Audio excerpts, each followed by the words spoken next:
வணக்கம் பேனூஸ் நேயர்களே. பொதுவாக பில்லா படத்தில் வந்து சோஃபா செட்டில் ஒருத்தர் மட்டும் தான் உட்காந்துருப்பாரு. இப்போ அவர் பக்கத்தில் இப்போதைக்கு நான் உட்காந்துக்கிறேன். மேபி ஹீரோக்கு சைட் கேக்காக வாய்ப்பு கிடைச்சா நல்லது தான். கேப்டனோட தவ புதல்வன் வாரிசோட தான் உட்காந்துருக்கோம் நம்ம.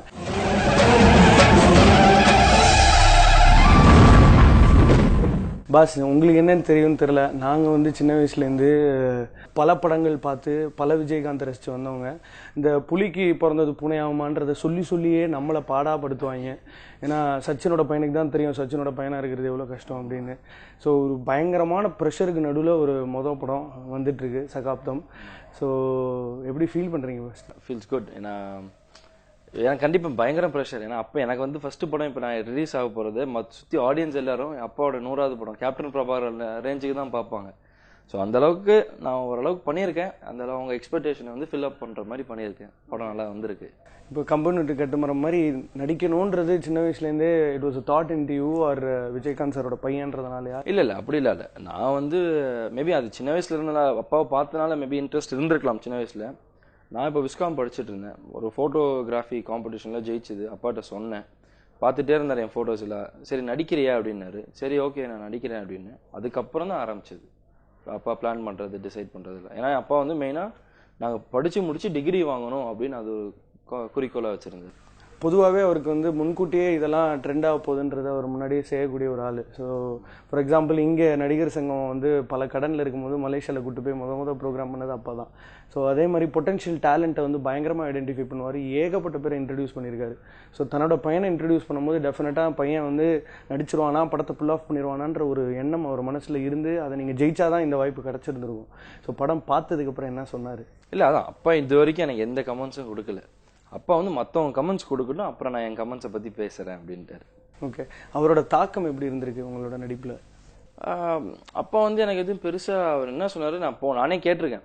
இப்போ இந்த சீன் ஓகேவா, கரெக்டாக பண்ணியிருக்கேனா, இல்லை இந்த மாதிரி நடிச்சிருக்கேனா ஓகேவான்னு. என்ன கேட்காது, இது உன்னோட லைஃப், உன்னோட கெரியர், உன் ஸ்டைலில் பண்ணு, நீ பார்த்துக்கோ அப்படின்னு தான் சொல்லியிருக்காரு.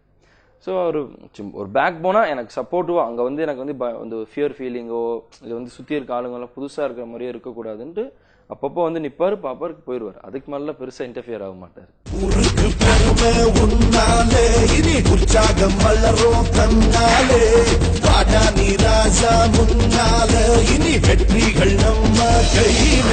பல படங்கள் பண்ணியிருந்தாலும் இன்னைக்கு ரீகால் பண்ற ஒரு விஷயம், அப்பா தான் ஆக்ஷன் ஹீரோ. ஸோ இந்த படம் இருக்கு, ஆக்ஷன், காமெடி, லவ் எல்லாமே இருக்கு. அதில் ஆக்ஷனுக்கு வந்து இம்பார்ட்டன்ஸ் நிறையவே கொடுத்துருக்கு. இங்க ஒரு ஃபைட் இருக்கு, ஃபர்ஸ்ட் ஹாஃப்ல ஒன்று இருக்கு, செகண்ட் ஹாஃப்ல ஒரு போட் சேஸ் பிளஸ் ஒரு பைக் சேஸ், கிளைமேக்ஸ் ஃபைட் ஒன்று இருக்கு. ஃபுல் ஃபிளெஜ்டு ஃபைட் இருக்கு, நிறையவே இருக்கு. அது எப்படி அகைன் அது ஒரு ப்ரெஷர் தான்? ஆமா, அதுவும் எனக்கு ஒரு பெரிய ப்ரெஷர் தான். ஏன்னா அப்பா வந்து எப்பயுமே ஃபைட் அந்த பேக் கிக்ல தான் ரொம்ப ஸ்பெஷல். ஸோ ஃபர்ஸ்ட் ஃபைட்ல வந்து எனக்கு ஒரு இன்ஜுரி ஆனதுனால என்னால் லெக் அவ்வளோ யூஸ் பண்ண முடியல. ஆனால் ஃபைட் வந்து நீங்க பார்க்கும்போது உங்களுக்கு ரொம்ப பிடிக்கும். ஒரு ஃபர்ஸ்ட் ஃபைட் வந்து உங்களுக்கு ரொம்ப பிடிக்கும். செகண்ட் ஃபைட் நான் மலேசியாவில் பண்ணது, ஐ மீன் பேங்காக்ல பண்ணது வந்து ஃபுல் ஃப்ளெஜ்டு அப்பா ஸ்டைல் இருக்கும், வேறு புது ஸ்டைல்ஸும் மிக்ஸ் ஆகிருக்கும், எல்லாமே இருக்கும். இப்போது தொடர்ச்சியாக படங்கள் பண்ண போகிறீங்க டெஃபினட்டாக. But where do you see yourself in industry? ஒரு விஜயகாந்தோட பையன்ற அந்த ஒரு ஷேடோ கடைசி வரைக்கும் வேணான்னு சொன்னாலும் அது இருந்துகிட்டே தான் இருக்க போகுது. பட் அதை உடச்சி எப்படி வெளியே வர போகிறீங்க?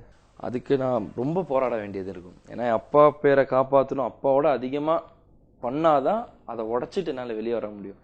ஸோ அதுக்காக நான் நிறைய இம்ப்ரூவ் பண்ணணும், நிறைய ஃபைட் பண்ணணும், நிறைய இருக்குது எனக்கு அது பண்ணுறதுக்கு. இந்த படம் பொறுத்தவரை ஆடியன்ஸ் என்ன எக்ஸ்பெக்ட் பண்ணலாம்? வாட் இஸ் சகாத்? அதான் இட்ஸ் மெயின் சோஷியல் சப்ஜெக்ட். ஒன்றும் இல்லை, ஒரு பையன் இங்கே ஊரில் சுற்றிட்டு இருக்க பையன் படித்து முடிச்சுட்டு ஒரு பாயிண்ட் ஆஃப் டைமில் வேலையெல்லாம் சும்மா இருக்கும்னு தெரியுது. சரி வேலை பார்க்க போகலான்ட்டு அவனும் அவன் ஃப்ரெண்டும் மலேசியாவுக்கு போவாங்க. அங்கே நம்ம இந்தியன்ஸ் என்ன ப்ராப்ளம்ஸ்லாம் ஃபேஸ் பண்ணுறாங்க, எப்படிலாம் ப்ராப்ளம்ஸ் அங்கே ஃபேஸ் பண்ணுறாங்கன்றத கதை. பயங்கர ஸ்மார்ட்டான ஹீரோஸ்லாம் என்ன மாதிரி குண்டு புஸ்காக இருப்பாங்க ஸ்கூல் டேஸ்லையும் காலேஜ் டேஸ்லையும். டக்குன்னு வந்து இந்த செலிபிரிட்டி பசங்களாம் அப்படியே டிரான்ஸ்ஃபார்ம் ஆகிடுறாங்க படம்னு வந்துட்டாலே. இப்போ திடீர்னு இப்படி ஒரு ஸ்மார்ட்னஸ், முடியல அப்படி சும்மா சில்க் மாதிரி. இல்லை, எனக்கு முடி எப்பயுமே நான் இப்படி தான் இருக்கும். இது இப்போ இதான் ஃபஸ்ட் டைம் ஷார்ட்டாக வச்சுருக்கேன். நான் ஆக்சுவலி ஷார்ட்டாக வைக்க மாட்டேன். ஃபிசிக் வைஸ் வந்து எனக்கு ஆக்சுவலி டைம் கிடைக்கல. ஏன்னா நான் காலேஜ் முடித்த உடனே எனக்கு மூவி ஆரம்பிச்சிருச்சு. அதுலேயே எனக்கு வந்து பாதி வெயிட் லாஸ் ஆகி ஃபிட் ஆக ஆரம்பிச்சிட்டேன். அப்புறம் இங்கே வந்துட்டு ஜிம்மிங் அதெல்லாம் ஆரம்பிக்கான்னு நார்மலாக ஐ பிகம் ஃபிட்.